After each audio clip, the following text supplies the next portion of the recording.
A lot of talk about recovery. Really, recovery is critical for consistency and for injury risk mitigation. We have to be able to recover. Listen, every time you throw at a high intensity, you tear tissues, soft tissue, ligaments, muscles, tendons, not injuries, but microscopic trauma. And so your body has to heal. And so the first thing we have to do, the essence of recovery, is we got to get the good, we got to get the bad or the dead guys out. We got to flush them out of the system, and they are evacuated through the lymphatic system. You know, your lymph system, like when your nodes get swollen. And the lymph system is like the circulatory system. That's the trash can. It's the trash man. It goes around and eliminates all the waste. Unfortunately, it's like the laziest trash man in the world. It doesn't go get all the trash. It waits for the trash to migrate past its node, and then it sends a guy out to take it away. So we got to get the dead tissue, the old cells, into the lymphatic system, and we got to do that with compression. We got to do it with pressure gradients. We got to do it with pumping action, with movement. Okay, that's how we evacuate the dead guys. And then we got to get the good guys in. The new replacement cells are the platelets of the blood. So we got to do anything that brings blood flow. So we need movement. We need heat. We use things like electrical stim. Anything that brings in blood to the arena, to the area, I'm all for.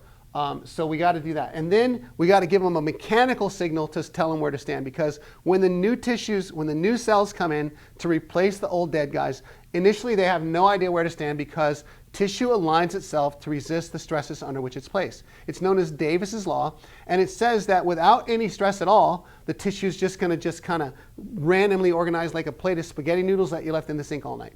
And so we need to provide a mechanical stress to tell the tissue what formation we need it to stand in. And so to get the dead guys out and the good guys in, we use MarkPro, electrical stimulation unit that uses that pumping action, comes preset with the pumping action in it, evacuates the dead guys, excites the arteries, gets the good guys in.